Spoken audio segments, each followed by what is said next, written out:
नमस्कार, मैं हूं जोगविंदर पटेल। छोटी आवाज के बड़े मंच पर आपका स्वागत है।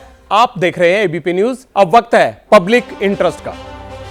सरकारी दफ्तर, अफसर की कुर्सी और सरकारी गाड़ी की सीट को सफेद तौलिए से क्यों सजाया जाता है? बाबू से लेकर मंत्री तक की कुर्सी पर सफेद तौलिए क्यों लगे रहते हैं? यह शिष्टाचार है या पद का अहंकार? वैसे अहंकार की चर्चा तो राजनीति में भी इन दिनों खूब हो रही है। चुनाव से पहले पीएम मोदी ने इंडिया अलायंस को घमंडिया कहा था।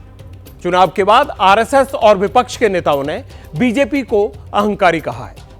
राजनीति में अहंकार है या फिर अहंकार की राजनीति होती है? अहंकार का यह डबल परीक्षण आज पटियाल के साथ देखिए।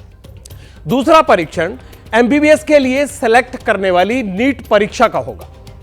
आज हम पटना से ऐसे साक्ष्य खोज कर लाए हैं जो एनटीए, सरकार और इस परीक्षा पर सवाल खड़े करते हैं। पटियाल ने 9 सवालों की इस परीक्षा को इसलिए नीट के उन सवालों के साथ तोला है ताकि यह पता लगाया जा सके कि नीट इनमें पास है या फिर फेल है। देश के शिक्षा मंत्री से एक्सक्लूसिव बातचीत भी की है। बड़ा और बढ़िया परीक्षण है, इसे मेरे साथ जरूर देखिए। तीसरा परीक्षण भारत सरकार की आयुष्मान योजना का होगा। आज पटियाल फ्री इलाज की गारंटी का सच आपको दिखाने वाला है। झारखंड में यह दावा है कि केंद्र सरकार पैसा नहीं दे रही, इसलिए प्राइवेट अस्पताल आयुष्मान मरीजों का इलाज नहीं करते। इन आरोपों की सच्चाई देखिए मेरे साथ। आइसक्रीम में उंगली की कहानी, आज पटियाल ने इसमें गजब की पड़ताल करवाई। गाजियाबाद से लेकर पुणे में इस बात की तहकीकात हुई और इसमें कुछ अहम सुराग भी मिले हैं। आइसक्रीम में कोन में उंगली कहां से आई? आइसक्रीम के कोन में इस तरह उंगली कैसे आ सकती है? यह कल से ही सारा देश सोच रहा है। यह जानने के लिए आप रात 9:45 तक पटियाल के साथ रहिए।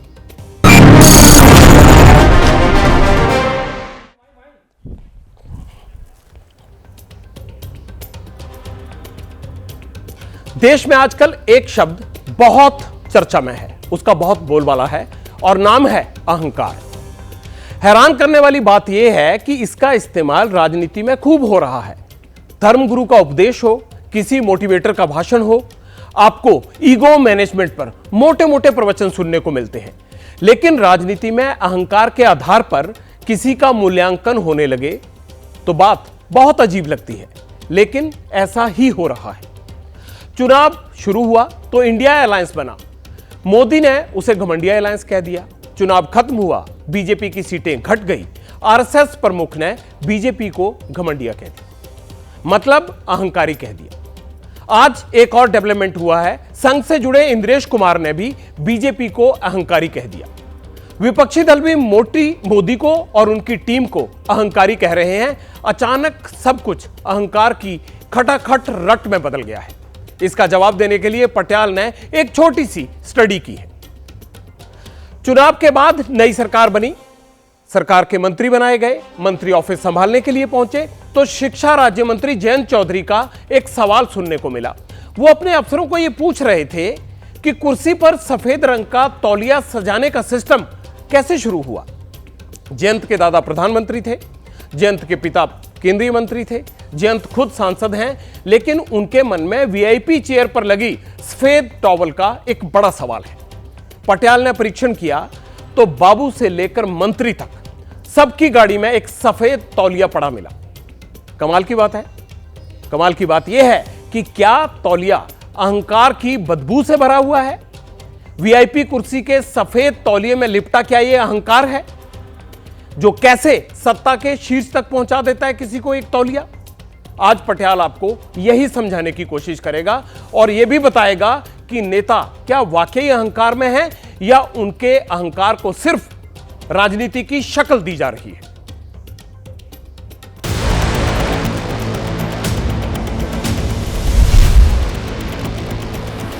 एक घमंडिया गठबंधन की नीति है। घमंडिया गठबंधन के लोग, ये जो अहंकार है मोदी और शाह जी का, उनको खत्म कर दिया। उस मर्यादा का पालन करके जो चलता है वो कर्म करता है, लेकिन कर्मों में लिप्त नहीं होता। उसमें अहंकार नहीं आता कि मैंने किया, और वही सेवक कहलाने का अधिकारी रहता है। जिन्होंने राम की भक्ति की पर धीरे धीरे अहंकार आ गया, उस पार्टी को सबसे बड़ी पार्टी घोषित कर दिया, और उसका और जो पूरा उसको मत मिलना चाहिए, जो शक्ति मिलनी चाहिए, वो भगवान ने अहंकार के कारण मिला। ये वही है जिनके ऊपर पंजाब ट्रेन ब्लास्ट का आरोप लगा था और टेररिज्म का आरोप लगा था। भाजपा की सरकार आई तो उनको मुक्ति मिली। वॉर ऑफ पोजीशन चल रहा है। अगर आरएसएस को कोई ज्ञान देना है तो चुनाव से पहले दिया करे। चुनाव के बाद जो लीपापोती हो रही है, इसको देश समझता है। जितनी भारतीय जनता पार्टी को सीट मिली है, 240 सीट, उतना कांग्रेस का 3 चुनाव का भी अगर काउंट करें तो लोग नहीं पहुंचते हैं। और आज वो लोग बड़ी बड़ी बात करेंगे तो ये ठीक नहीं है।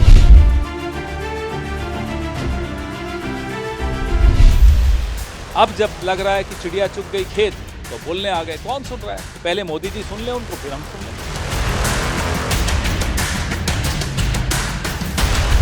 आरएसएस तो बीजेपी के रिश्ते में खटास जरूर आई है, और इन्होंने तो आरएसएस को भी एक तरह से किनारे लगा दिया है। चुनाव से पहले नहीं दिख रहा संजय जी आपको कि भाजपा की चाल में, ढाल में, सूरत में, शकल में उनके दोनों नेताओं के अहंकार भर गया? कौन सुनेगा? भारतीय जनता पार्टी जब आपको त्याग रही है और उसने स्पष्ट कह दिया उनके राष्ट्रीय अध्यक्ष ने कि अब उन्हें आरएसएस की आवश्यकता नहीं है, तब आप इधर उधर चिल्ला रहे हैं। इन सब बातों का कोई मतलब नहीं है। जनता के हितों की बात कीजिए, अपने हितों की नहीं। राजनीति में अहंकार की एंट्री से लेकर एग्जिट तक का सफर तो आपने देख लिया, लेकिन अब मैं आपको जो दिखाने जा रहा हूं, इससे आपको यह पता चल जाएगा कि राजनीति में अहंकार की सीढ़ी आखिर शुरू कहां से होती है। इसके लिए मैं आपको वीआईपी कुर्सियों को सजाने वाली एक सफेद कुर्सी की ऐसी कहानी सुनाऊंगा जो अपने आप में खास है। यह सैकड़ों बार आप सब कहानी सुन चुके होंगे या इसके गवाह बन चुके होंगे। यह कहानी हमारे देश के हर घर से जुड़ी है। अब सुनिए। आपने अक्सर देखा होगा कि वीआईपी के ऑफिस में, गाड़ी में सफेद टॉवल सजा रहता है, जो 1 मिनट में आम आदमी को खास आदमी बना देता है।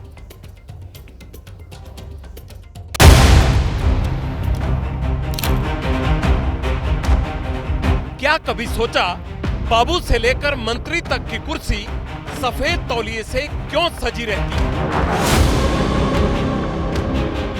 मंत्री से संतरी तक की कुर्सी पर सफेद तौलिए का सिस्टम कब से शुरू हुआ और क्यों शुरू हुआ? सच में बता दें, तौलिया वाली परंपरा कहां से आई? कलेक्टर, डीसी या एसपी के ऑफिस में केवल उनकी सीट पर ही सफेद तौलिया क्यों रहता है? सफेद जो होगा वो कूलनेस है, शांति का भी है, और क्योंकि सीटें जो हैं वो उस पर रेक्सीन वगैरह होता है तो वो गर्मी भी नहीं है। बड़े अफसर की गाड़ी की सीट पर क्या सफेद तौलिया खास होने का हूटर बजाता है? सिंथेटिक जो हमारी कुर्सियां होती हैं उसके अंदर अनकंफर्टेबल महसूस होता है और तौलिए से वो कंफर्ट आ जाता है। मेयर की चेयर पर सफेद तौलिया क्या वीआईपी घोषित करने का झंडा है? पब्लिक से मिलने जुलने में भी एक शांति महसूस होता है और एक अच्छा व्यवहार हम सब लोग करते हैं। सफेद तौलिया सिस्टम का शिष्टाचार या पद का अहंकार? यह सफेद तौलिया शिष्टाचार है या पद और सत्ता का अहंकार? इस जवाब की तलाश में 11 जून से हम निकल पड़े थे। उसकी एक वजह से केंद्र में नई सरकार बनी और वहां पर मंत्री अपना अपना पदभार संभाल रहे थे। अब प्रधानमंत्री रहे हैं चौधरी चरण सिंह, उनके पोते। पूर्व केंद्रीय मंत्री रहे हैं अजीत सिंह, उनके भी बेटे हैं जयंत चौधरी। राज्य मंत्री का कार्यभार संभालने के लिए वो दिल्ली पहुंचे। जैसे ही दफ्तर में उनकी एंट्री हुई, सामने चेयर थी, कुर्सी पर सफेद तौलिया बिछा था, जिसे देखकर जयंत हिचके। फिर हंसते हुए वहां मौजूद अधिकारियों से पूछा, यह सफेद तौलिए की परंपरा किसने शुरू की है? सच में बता दें, तौलिया वाली परंपरा कहां से आई है? सच में बताओ, ये तौलिया वाली परंपरा कहाँ से आई है?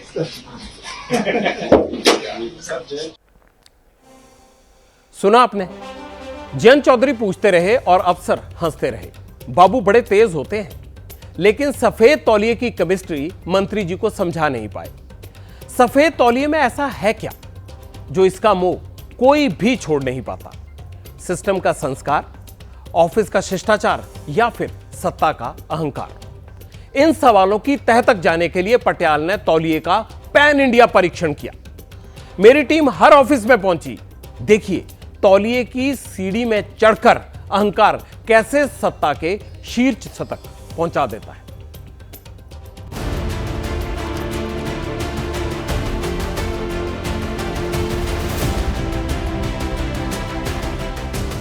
सफेद तौलिया शिष्टाचार है या अहंकार?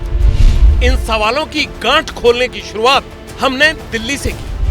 हमारी पहली मंजिल थी देश के शिक्षा मंत्री धर्मेंद्र प्रधान का दफ्तर। शिक्षा मंत्री 4 चक्कों वाली बड़ी सी कुर्सी पर बैठे थे। कुर्सी पर तौलिया बिछा था। दूसरी तरफ कुछ फरियादी थे जो नीट परीक्षा में अपने बच्चों की शिकायत बताने पहुंचे थे। सफेद तौलिया का कल्चर कहां से आया, कौन लाया, क्यों लाया? हमारी टीम जवाब खोजते हुए राज्यसभा सांसद के कमरे में पहुंची। राज्यसभा सांसद लक्ष्मीकांत वाजपेयी थे। कुर्सी पर सफेद तौलिया था और सामने हमारे सवाल। जवाब क्या मिला आप भी सुनिए। ऑडियंस या जो लोग भी उपस्थित हैं उनके बीच में उस कुर्सी पर बैठने वाला जो प्रमुख व्यक्ति है उसकी एक विशिष्टता रहे और ये पहचान रहे कि यही प्रमुख व्यक्ति है जो इस सभा का संबोधन करेगा या विषय लेगा। इतना ही इसके पीछे का हेतु, और कोई हेतु उसका मुझे नहीं समझ में आता। सांसद जी के मुताबिक कुर्सी का सफेद तौलिया विशिष्ट बना देता है, स्टेटस क्लियर कर देता है, वीआईपी का ठप्पा मार देता है। अब हमारी टीम कुर्सी पर सफेद तौलिए की तफ्तीश में मेरठ के सीएमओ ऑफिस पहुंची। सवाल वही था, शिष्टाचार या अहंकार? मेरठ का सीएमओ दफ्तर, बड़ी सी कुर्सी, सफेद तौलिया और उस पर बैठे सीएमओ साहिब। हमने पूछा सीएमओ के लिए सफेद तौलिए की ताकत क्या है? इस कल्चर को कब से फॉलो कर रहे हैं? ये तो मैं क्षमा चाहूँगा, नहीं बता सकता कि कल्चर कब से आया और कहाँ से आया, परंतु एक मेडिकल एस्पेक्ट से मैं जो इसको पॉजिटिव इसमें देख सकता हूँ कि जो मौसम, गर्मी का मौसम होता है उसके अंदर शरीर से पसीना निकलता है, शर्ट वगैरह भी कई बार गीली हो जाती हैं। पसीना सोख लेता है। गर्मी में गद्देदार कुर्सियों पर बैठने से पसीना आता है, पैंट भीग जाती है, तो तौलिया उस नमी से बचा लेता है। पसीना सोख लेता है। गर्मी में गद्देदार कुर्सियों पर बैठने से पसीना आता है, पैंट भीग जाती है, तो तौलिया उस नमी से बचा लेता है। सफेद तौलिए की ताकत का परीक्षण करते हुए हम छत्तीसगढ़ पहुंचे। मेयर साहब की गाड़ी खड़ी थी। गाड़ी की सीट पर सफेद तौलिया बिछा था। हम अंदर पहुंचे। ये है मेयर रामशरण यादव। मेयर साहब की कुर्सी देखिए, चमचमाता सफेद तौलिया बिछा है, लेकिन क्यों और किस लिए? पीठ में, जांघ में जो लेदर होता है, सीट होता है, उसमें पसीना छूटता है, जिससे कि अनईजी महसूस होता है। हमारी एक टीम राजस्थान के जोधपुर पहुंची। सामने मेयर विनीता सेठ की गाड़ी थी। सीट पर सफेद तौलिया बिछा था। मेयर के लिए इसका क्या महत्व है वो भी सुनिए। वाइट कलर होता है, वो एकदम सफ़ेद होता है, उससे कूलनेस भी आती है। और आप गर्मी में भी कहीं जा रहे हैं तो कार की सीटें जो हैं उनके ऊपर एकदम वाइट होता है। अगर कुछ गंदा भी होता है तो वो आपको एकदम दिख जाता है, डस्ट वगैरह हो तो। और दूसरा एकदम सफ़ेद जो होगा वो कूलनेस है। सफेद तौलिए की ताकत को समझने के लिए हम बिहार भी पहुंचे। यहाँ नवादा के एडिशनल डिस्ट्रिक्ट मजिस्ट्रेट हैं और नाम है चंद्रशेखर आजाद। इनके यहाँ सफेद कुर्सी पर तौलिया बिछाने का कल्चर क्यों है, सुनिए। एक प्रिविलेज भी है। आप देखते होंगे कि हर जगह पे जो विशिष्ट अतिथि होते हैं या उनके लिए भी तौलिया लगाया जाता है। आतिथ्य से या फिर प्रेस्टीज से नहीं जोड़ करके आप इसको एक फिजिकली भी कंफर्ट लेवल से ज़्यादा मायने रखता है। सफेद तौलिया गर्मी के पसीने से बचाता है, लेकिन माहौल में गर्मी बढ़ाता भी है। सफेद तौलिया शक्ति का परिचायक है और शक्ति अहंकार की जननी। अब तक की पड़ताल में ये समझ आ गया।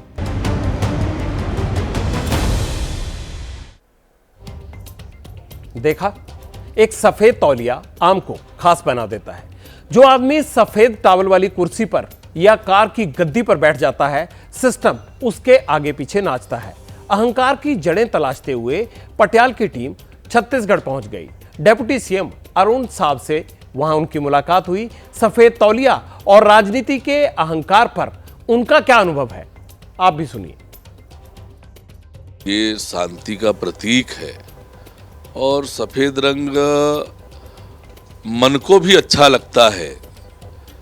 मुझे लगता है सफेद रंग का उपयोग करने में कोई विषय नहीं है, सबको अच्छा लगता है, इसलिए सामान्यतः ही उपयोग करते हैं। ये भी है, स्वच्छता का भी विषय बनता है बहुत बार, और यह भी विषय है कि कई बार पसीने आते हैं तो पसीने से बचाव का भी विषय होता है।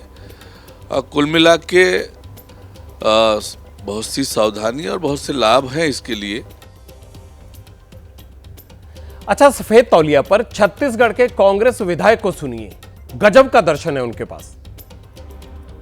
देखिए, ये जो सफ़ेद कपड़ा है, ये सफ़ेद कपड़ा अभी से नहीं, देखेंगे इतिहास में हमारे इस देश में बहुत बड़े बड़े संत हुए, चाहे आपका जो है संत कबीर साहब हो, चाहे हमारे गौतम बुद्ध जी हो, चाहे हमारे छत्तीसगढ़ की धरती में कबीर साहब जी हो, ये आपका गुरु घासीदास जी हो, सभी ने ये सफ़ेद कपड़ा का, सफ़ेद का झंडा, ये शांति का प्रतीक माना गया है। रंग न रंगाए जोगी लगाए कपड़ा, नेता को भी सफ़ेद के साथ साथ में अंदर में भी सफ़ेद जैसे प्रतीक रखना पड़ेगा। खाली कुर्सी को कपड़े को रंगा देने से कुछ नहीं होता। हाँ, लेकिन इतना ज़रूर है कि एक ड्रेस से आदमी का मर्यादा रखना पड़ता है। तो इसलिए कोई भी ड्रेस पहनता है, नेता का ड्रेस पहने रहेगा तो कहीं पर दारू भट्टी में नहीं मिलेगा, बोले कि मैं नेता ड्रेस में हूँ। तौलिए की कहानी तो हो गई, अब पटियाल आपको खटाखट वीआईपी बनाने वाले सफेद टावल का इतिहास बताएगा। आप ध्यान से सुनिएगा, यह इतिहास हमें बहुत कम लोगों ने बताया, लेकिन गुलाम भारत में अंग्रेज अफसर अपनी कुर्सी पर सफेद तौलिया बिछाते थे। दूसरे विश्व युद्ध के दौरान यह चलन शुरू हुआ। ब्रिटिश अधिकारियों की गाड़ी की गद्दी पर भी सफेद तौलिया बिछाया जाता था। ब्रिटेन के अफसर सफेद तौलिए को स्टेटस सिंबल मानते थे, मतलब सफेद तौलिए को स्टेटस सिंबल के रूप में अपनाया गया था। इसीलिए यह भारतीयों के खिलाफ अंग्रेजों के अहंकार का प्रदर्शन करता है। अंग्रेजों के बाद भारत को चलाने वाले नौकरशाह इसके बारे में क्या सोचते हैं? हमारी टीम ने कुछ रिटायर्ड आईएएस और आईपीएस अधिकारियों से बात की। इनसे इस तौलिए की हिस्ट्री को समझिए।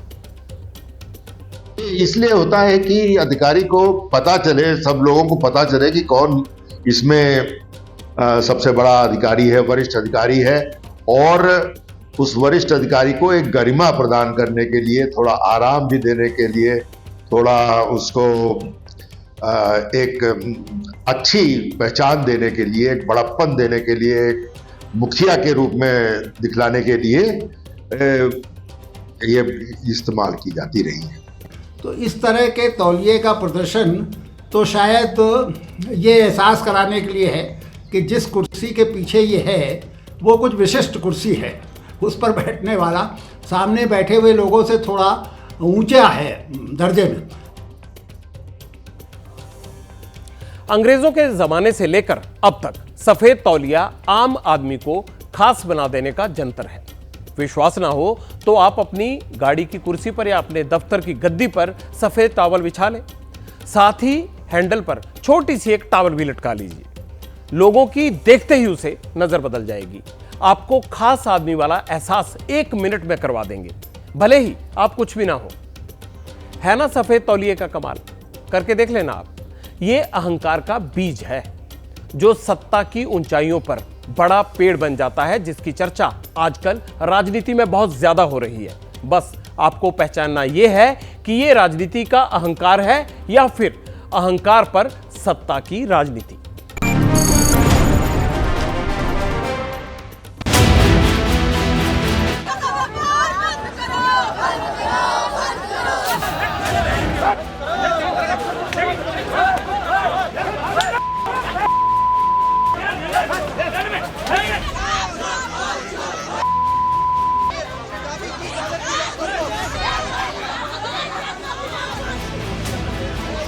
नीट का एग्जाम एनटीए ने काफी अव्यवस्थित ढंग से कराया। एनटीए मानने को तैयार नहीं कि हमने किया है ऐसा। बच्चे चीटिंग करके पास हुए हैं, उनका तो हो गया सिलेक्शन, हम लोगों का क्या होगा?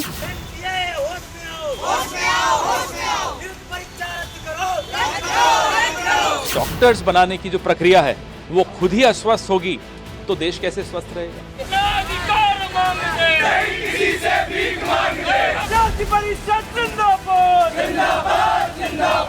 कई बच्चे डिप्रेशन में चले गए, कईयों ने सुसाइड कर लिया। तो एनटीए है उसको फेयर डिसीजंस लेने चाहिए। कितने भी जगह पे क्वेश्चन पेपर लीक हुए हैं उस पर कोई आंसर नहीं हमें एनटीए की तरफ से मिला है। उन मार्क्स के आधार पे बच्चों को कॉलेजों के अंदर सीटें मिल जाएंगी तो फिर इस इन्वेस्टिगेशन का क्या फ़ायदा होगा? क्या फिर आप उस बच्चे को जो ऑलरेडी कॉलेज में चला गया उसको उससे वापस ला सकते हो?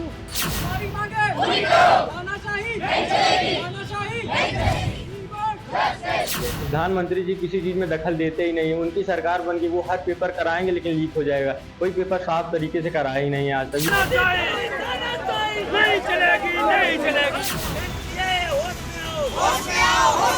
जांच होनी चाहिए एक बार और कार्रवाई होनी चाहिए। गवर्नमेंट को ध्यान देना चाहिए कि क्या हुआ, कैसे हुआ। बेस्ट मार्क्स देकर किसी को ऑल इंडिया रैंक 1 नहीं बनाया जा सकता है। एनटीए नाम की संस्था के गंभीर मूल्यांकन की आवश्यकता है। मैं अपने विश्वविद्यालय में देख रहा हूँ एनटीए के माध्यम से क्या हो रहा है एडमिशंस में।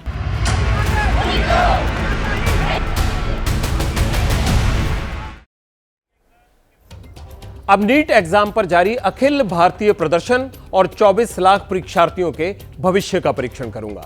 15 दिन होने लगे हैं नीट का विवाद खत्म होने की बजाय हाईकोर्ट और सुप्रीम कोर्ट की याचिकाओं में फंस कर रह गया है।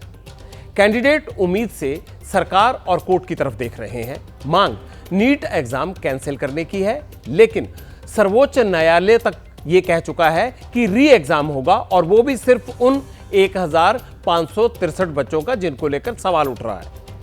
तो क्या यह मान लिया जाए कि नीट का पेपर लीक नहीं हुआ? 24 लाख बच्चों के साथ परीक्षा के नाम पर कोई धोखा नहीं हुआ, क्योंकि सुप्रीम कोर्ट के आदेश के बाद एनटीए ने भी ये 9 जवाबों को अपने सामने रखा है। यानी सारी दुनिया को बताया है, तमाम आरोपों को उन्होंने नकार दिया है जो एनटीए पर लगाए जा रहे थे बच्चों की तरफ से। आज पटियाल सबूतों के साथ और डंके की चोट पर एनटीए के झूठ का पर्दाफाश करेगा। इस कड़ी में सबसे पहले आपको 3 तस्वीरें दिखानी है। 5 मई को नीट परीक्षा के बाद बिहार की राजधानी पटना में पेपर लीक की एफआईआर लिखी गई थी। 13 लोग अरेस्ट भी हुए थे। अदालत ने उन्हें जुडिशियल रिमांड पर भेजा है। पटना पुलिस को दिए गए बयानों में आरोपी कैंडिडेट ने भी यह बताया था कि नीट एग्जाम एक दिन पहले ही उन्हें मिल गया था और पेपर सॉल्व करने के लिए उन्हें आंसर शीट भी मिली थी। पटना में पेपर लीक मामले की जांच इकोनॉमिक ऑफेंसेस यूनिट कर रही है बिहार पुलिस की। एक दावा और है, और वो ये है कि पटना के एक स्कूल की छत पर नीट परीक्षा के जले हुए पेपर मिले थे। इन जले हुए पेपर की जांच के लिए इकोनॉमिक ऑफेंसेस यूनिट ने एनटीए से नीट पेपर की एक मूल कॉपी मांगी थी, लेकिन अभी तक एनटीए ने वो मूल कॉपी उपलब्ध नहीं करवाई है। गुजरात से गोधरा तक यानी नीट धांधली मामले में 5 आरोपी गिरफ्तार हो चुके हैं। इनमें से एक आरोपी एग्जाम के दौरान एक स्कूल में एनटीए का कोऑर्डिनेटर भी था। आरोपियों के पास 30 स्टूडेंट्स की एक लिस्ट मिली। दावा यह किया जा रहा है कि एग्जाम में नकल कराने के लिए आरोपियों ने 2 करोड़ रुपए से ज्यादा की रकम चेक के जरिए ली थी। अपने ऊपर लगे इन तमाम आरोपों पर एनटीए ने 9 पॉइंट्स जारी कर दिए हैं और हर आरोप को उन्होंने सिरे से खारिज किया है। लेकिन एनटीए को अब ये 3 तस्वीरें जरूर देखनी चाहिए। इससे उनकी सफाई पर गंदगी की मोटी चादर नजर आती है और इसे वो जरूर नजरअंदाज भी करने की कोशिश कर रहे हैं। अब परत दर परत छात्रों के आरोपों और एनटीए के जवाबों का परीक्षण देखिए। छात्रों ने 5 मई को परीक्षा के बाद पेपर लीक होने का आरोप लगाया। एनटीए ने अपनी सफाई वाले पहले पॉइंट में पेपर लीक के आरोपों को नकार दिया। एनटीए का कहना है कि मामला नकल और नकली कैंडिडेट से जुड़ा हुआ है, पेपर लीक से जुड़ा हुआ नहीं है। लेकिन एनटीए के पहले झूठ के खिलाफ पेश किए जा रहे सबूत अब आप इन्हें गौर से देखिए। पटना में पेपर लीक मामले की जांच के लिए पटना एसएसपी ने तेज नारायण सिंह को जांच अधिकारी बनाया। तेज नारायण सिंह ने जांच के बाद जो रिपोर्ट सौंपी उसमें कई बड़े पॉइंट्स लिखे थे, लेकिन अगर आप तीसरे पॉइंट्स पर गौर करेंगे, स्क्रीन पर आप देख रहे हैं उसे हमने मार्क किया हुआ है, अगर आप 3 नंबर पॉइंट पर नजर डालेंगे तो उसमें तेज नारायण सिंह ने साफ साफ लिखा हुआ है कि नीट परीक्षा में पेपर लीक का अपराध हुआ है। दावा जांच में मिले सबूतों के आधार पर ही किया गया है जांच अधिकारी की तरफ से। पटना के शास्त्री नगर थाने के एसएचओ अमर कुमार की रिपोर्ट और बयान में भी यह दावा किया गया है कि नीट का पेपर पटना में 4 मई की रात को ही लीक हो गया था। एग्जाम 5 को था लेकिन 4 को ही लीक हो गया। 20-25 कैंडिडेट्स के पास यह पेपर था। लर्न बॉयज हॉस्टल और लर्न प्ले स्कूल में पर्चा आंसर शीट समेत उन कैंडिडेट्स को मिला था। अगले दिन परीक्षा में 100% वही पेपर आया था।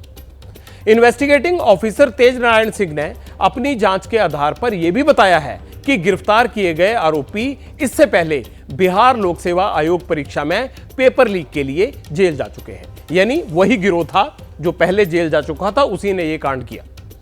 पटना पुलिस की जांच में साफ है कि नीट का पेपर लीक हुआ था। पेपर लीक के सबूत छात्र भी दे रहे हैं। एग्जाम देकर आई पटना की नीट कैंडिडेट्स को सुन लीजिए और तस्वीर थोड़ी सी साफ हो जाएगी। वहीं पे बाजू में मेरे एक लड़की खड़ी थी। मेरे कोड में जो क्वेश्चंस थे फिजिक्स के क्वेश्चन नंबर 1 से 11 तक, वो उस पेपर के एग्जैक्ट सेम क्वेश्चंस थे जो क्वेश्चंस मैंने बाहर देखा था। उसके हाथ में जो एग्जैक्ट ऑप्शंस भी वही थे और क्वेश्चन के सीरियल वाइज भी वही थे, जो कि ये प्रेडिक्ट करता है कि उसके हाथ में ऑलरेडी नीट का पेपर था, नीट के सेंटर पे। नीट का पेपर लीक हुआ था, इसका सबूत आपने देख लिया। अब ग्रेस मार्क्स पर एनटीए की सफाई वाले पॉइंट नंबर 2 का परीक्षण। कैंडिडेट्स ने आरोप लगाया कि नीट में इस बार अचानक छात्रों के इतने मार्क्स कैसे आ गए। जब 2013 में सिर्फ 2 टॉपर थे तो 2024 में टॉपर्स की संख्या बढ़कर 67 कैसे हो गई। अब इन आरोपों पर एनटीए का क्या कहना है। एनटीए कहता है इस बार ज्यादा स्टूडेंट्स ने परीक्षा दी थी, पेपर ज्यादा अच्छी तरह से सॉल्व किया था, इसीलिए मेरिट बढ़ गई। एनटीए कहता है कि छात्रों को एनसीईआरटी की किताबों से एग्जाम की तैयारी करनी चाहिए। पटियाल ने आपको पहले ही यह बता दिया था कि कोचिंग सेंटर्स ने कंपटीशन की जो तैयारी कर रहे बच्चे हैं उनको 3D प्रिंटर बना दिया है, जिसमें खटाखट जवाब देने के लिए कॉपी निकलती रहती है और बच्चे फटाफट सॉल्व करके एग्जाम देते रहते हैं। इसके पीछे बच्चों का क्या हाल है और बच्चों को किस तरह उस भट्टी में पकाया जाता है। जो घर में रहकर तैयारी करते हैं, अब इसका असर उन बच्चों पर पड़ता है। मेरिट बढ़ने का एक बड़ा कारण कोचिंग सेंटर्स को भी माना जा रहा है, लेकिन एनटीए कहता है कि ज्यादा छात्र आए इसलिए ज्यादा टॉपर हो गए, जबकि इसकी जड़ में कोचिंग सेंटर है जो कंपटीशन के लेवल प्लेइंग फील्ड को बिगाड़ रहे हैं।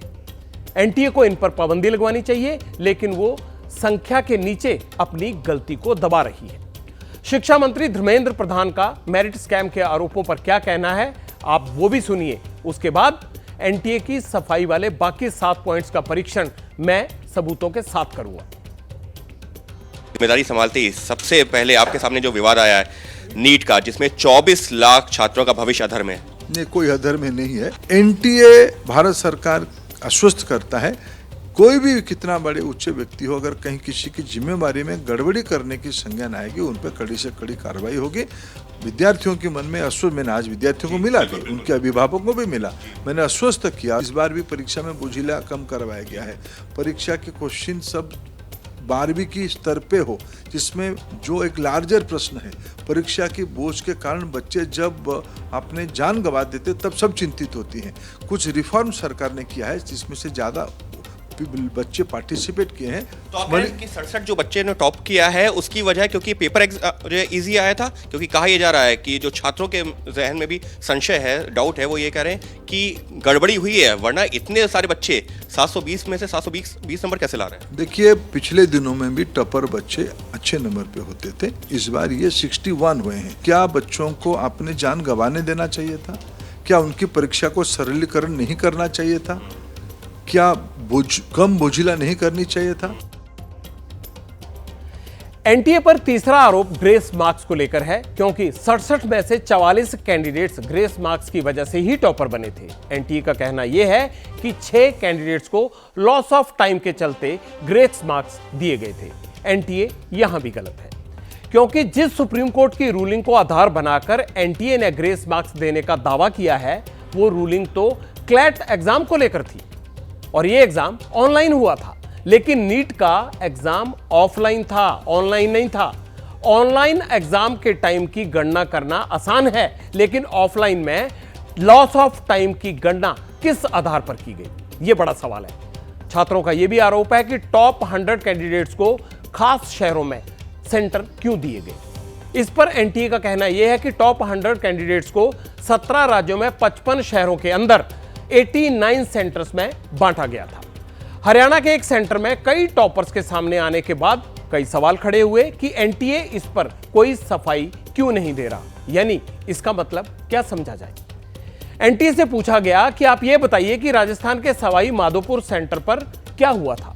एनटीए का कहना है सेंटर अधीक्षक ने गलती से इंग्लिश मीडियम वाले कैंडिडेट्स को हिंदी और हिंदी मीडियम वाले कैंडिडेट्स को इंग्लिश भाषा में पेपर दे दिया था। यह सफाई है एनटीए की, यानी एनटीए खुद मान रहा है कि 4:25 पर सोशल मीडिया पर एनटीए जो नीट का एग्जाम करवाता है वो पेपर शेयर कर दिया गया, जिससे यह लगने लगा कि पेपर लीक हो गया। लेकिन एनटीए यह नहीं बता रहा कि जब एग्जाम 2 बजे शुरू हुआ और 5:20 तक चला था, तो फिर 4:30 बजे पेपर सोशल मीडिया पर कहां से और कैसे आ गया। वो तो खत्म होने के बाद ही आ सकता था, वो बीच में ही कैसे आ गया। तो इसका मतलब क्या हुआ?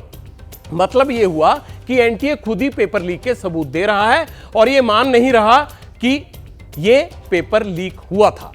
है ना गजब की बात। लाखों छात्र परेशान हैं, लेकिन एनटीए सिर्फ सफाई देकर पल्ला झाड़ रहा है। आज नीट के कई कैंडिडेट्स ने शिक्षा मंत्री धर्मेंद्र प्रधान से मिलकर अपना पक्ष रखा। छात्रों ने क्या कहा, पहले ये सुनिए, उसके बाद एनटीए की सफाई वाले पॉइंट नंबर 6, 7, 8 और 9 का परीक्षण करूंगा। रीनीट की आप लोगों ने फिर से मांग की है कि रीनीट होना चाहिए। हाँ, रीनीट के लिए कहा तो उन्होंने कहा ये तो चीज़ अभी सुप्रीम कोर्ट में चल रहा है, इस चीज़ पे अभी हम सारी बातें नहीं बोल सकते हैं। 3 मांगे आपने क्या मुख्य तौर पर रखी थी और उस पर मंत्री जी ने? हमने कहा कि एनटीए पे कार्रवाई होनी चाहिए और रीनीट हमारा होना चाहिए और एनटीए को थोड़ा सा एक्शन एनटीए के ऊपर रहना चाहिए। जो छात्र मिलने आए थे हर्ष, उनके फादर हैं हरिओम जी, आप भी जो मुलाकात में मौजूद थे, क्या बातचीत हुई? हमसे पहले जो बच्चों की बात हुई उन्हें बताऊं, मैंने अपने दुख को कहा कि हमारे तरह कई गार्जियन ऐसे हैं देश में, हजारों में नहीं लाखों में हैं, जो व्यथित हैं, उनकी पीड़ा को समझा जाए। और आपने जो कल बयान दिया था उससे हम लोग आहत हैं। तो उन्होंने कहा मैंने अगर बयान दिया आहत है तो मैं उसके लिए क्षमा प्रार्थी हूँ और मैं न्याय करूंगा आपके साथ, भरोसा। नीट स्कैम में आरोप है कि पैसे लेकर सॉल्वर गैंग ने गड़बड़ी की है। इस पर एनटीए का कहना है कि एग्जाम में गड़बड़ी करने वालों के खिलाफ एनटीए ने केस दर्ज कराया है। कुछ राज्यों में पुलिस ने भी केस दर्ज की है इस सिलसिले में। एनटीए खुद एग्जाम में गड़बड़ी की बात कबूल कर रहा है, लेकिन वो किस तरह की गड़बड़ी थी, पेपर लीक था या कुछ और था, एनटीए ये नहीं बता रहा। लेकिन गोधरा पुलिस एनटीए से उल्टा दावा कर रही है। तुषार भट्ट जो है वो स्कूल का टीचर भी है, जलाराम स्कूल का टीचर भी है और साथ में ये नीट की एग्जाम थी, उस टाइम पे वो एनटीए के जो ये एग्जाम कन्वीन करवाते हैं उनकी ओर से ये सेंटर पे डिप्टी सुपरिटेंडेंट की पोस्ट पे भी था, तो ये एग्जाम कंडक्ट करवाने में भी उसका रोल था। और साथ में जो ये आरिफ है वो ये पूरी जो डील जो वालियों से पेरेंट्स से हो रही थी उसमें वो बिचौलिए का काम कर रहा है।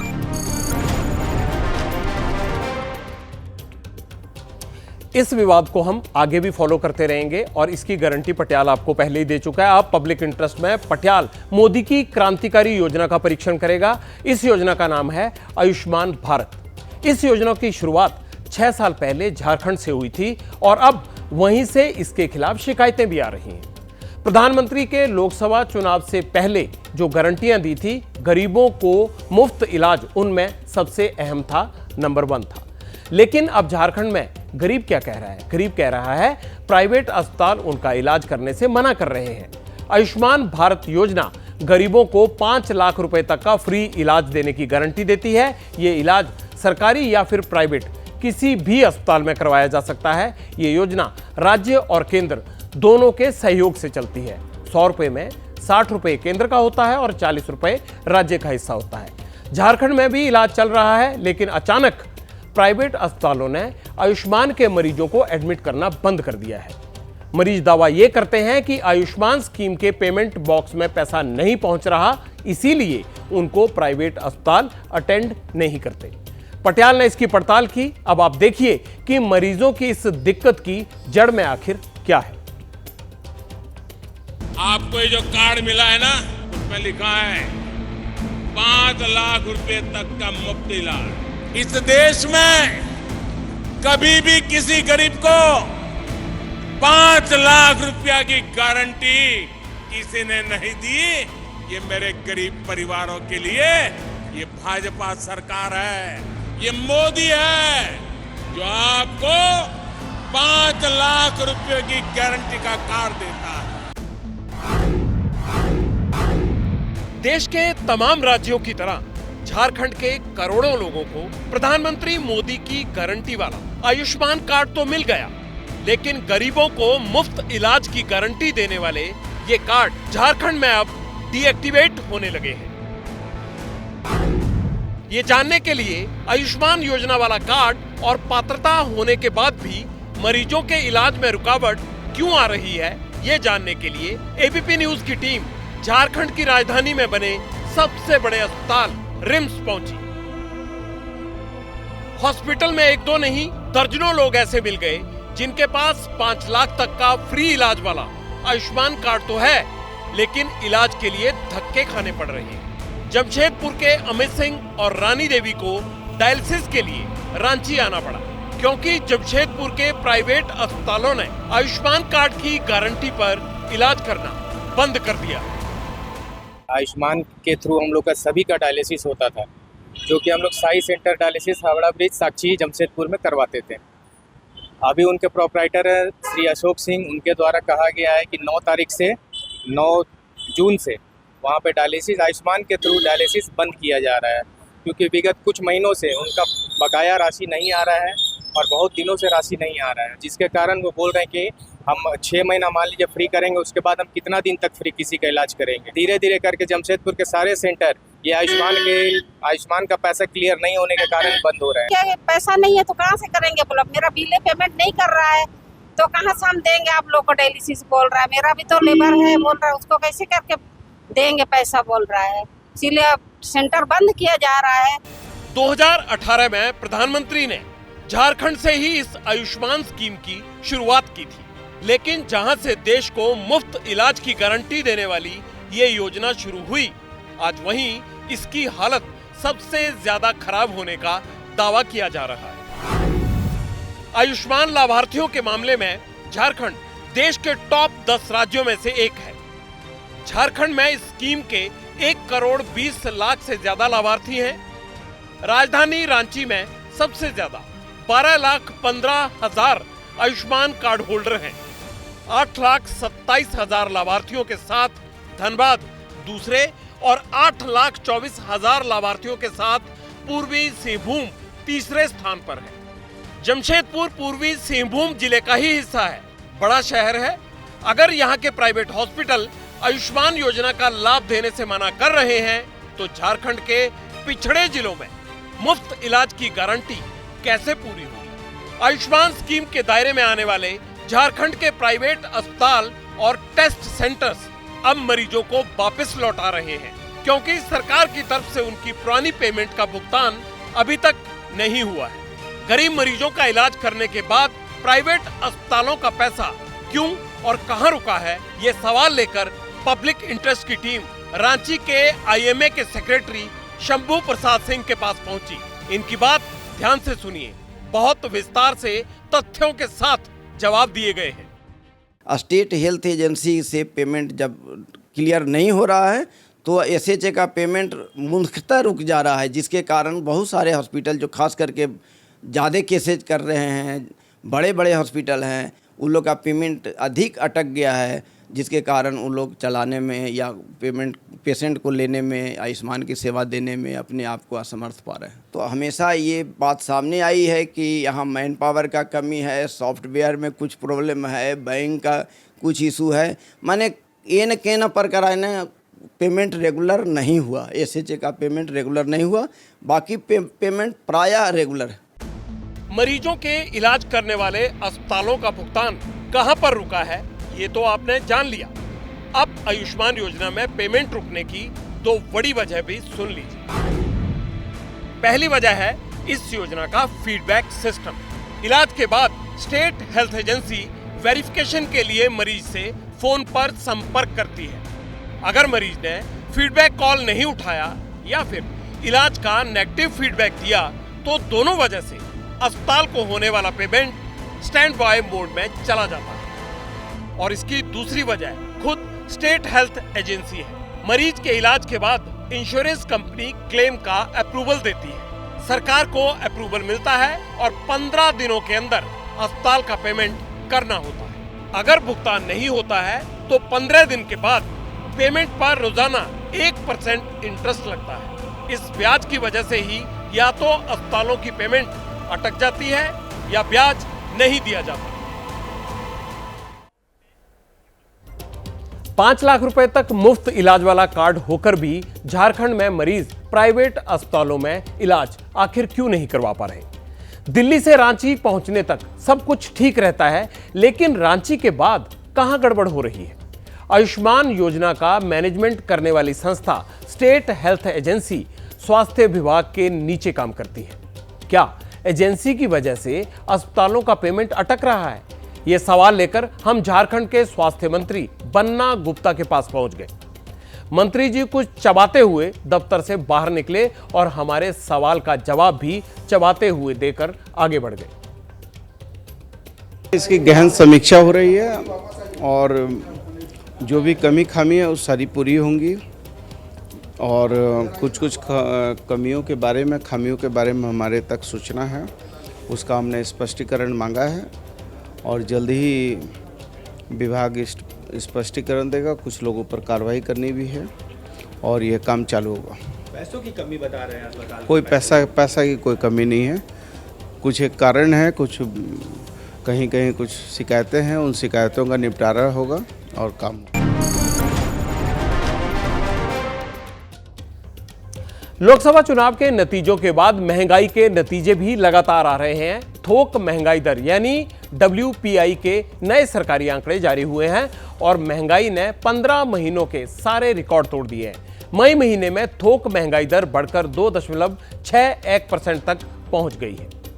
पिछले 3 महीनों में अगर उसके आंकड़ों पर हम नजर डाल लें तो थोक महंगाई लगातार बढ़ती ही जा रही है। मार्च में थोक महंगाई 0.26%, अप्रैल में 1.26% और मई में बढ़कर 2.61% पर पहुंच गई है। आंकड़े आपकी जेब पर कैसे भारी पड़ते हैं, पटियाल आपको अब समझाएगा। नजर ये डाल लीजिए कि खाने की कई चीजें महंगी हो चुकी हैं। अनाज, धान, जिसमें दाल, सब्जियां, आलू, प्याज, ये तमाम वो चीजें हैं, इन सभी चीजों के थोक के दाम बढ़ चुके हैं। थोक महंगाई दर में निर्माण सेक्टर के 22 प्रोडक्ट्स में से 13 के दाम बढ़े हुए हैं। लोहा, कंप्यूटर, इलेक्ट्रॉनिक्स आइटम के सामान सारे महंगे हो गए हैं। इसके अलावा कपड़े, लकड़ी से बना सामान, पेपर से बने प्रोडक्ट्स, ये भी सब महंगे हो चुके हैं। थोक महंगाई दर बढ़ रही है लेकिन रिटेल महंगाई दर कम है। ऐसा कैसे हो सकता है? इसे समझने के लिए पटियाल ने थोड़ा और रिसर्च की तो उसे पता ये चला कि देश में महंगाई नापने के 3 तरीके हैं। पहला, होलसेल प्राइस इंडेक्स यानी थोक महंगाई, जो मिनिस्ट्री ऑफ कॉमर्स जारी करता है। दूसरे आंकड़े जारी करती है मिनिस्ट्री ऑफ कंज्यूमर, जो खाने के 22 प्रोडक्ट के दामों की डेली मॉनिटरिंग करती है। तीसरे आंकड़े मिनिस्ट्री ऑफ स्टेट यानी उसको जारी करने होते हैं, जिससे खुदरा महंगाई दर ट्रैक किया जाता है, जिसे कंज्यूमर प्राइस इंडेक्स CPI भी कहते हैं। देश में यही महंगाई का असली मीटर होता है। अब अगर तीनों के आंकड़े एक साथ रखें तो कंफ्यूजन बढ़ जाता है। 2 दिन पहले ही मैंने आपको यह बताया था कि मिनिस्ट्री ऑफ कंज्यूमर के आंकड़ों में 22 में से 16 चीज महंगी हुई हैं। अब WPI यानी थोक महंगाई दर के आंकड़ों में भी महंगाई बढ़ चुकी है। 15 महीनों का रिकॉर्ड टूट गया है। लेकिन कुछ रोज पहले खुदरा महंगाई दर यानी CPI के जो आंकड़े जारी हुए थे, उनमें यह दिखाया गया था कि महंगाई कम हुई है और वही देश की महंगाई का असली मीटर है।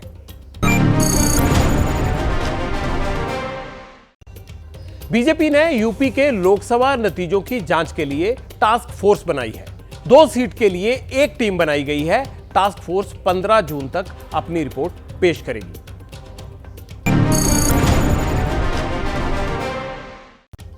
शुगर फ्री उत्पादों के ज्यादा इस्तेमाल से हार्ट अटैक का खतरा बढ़ जाता है।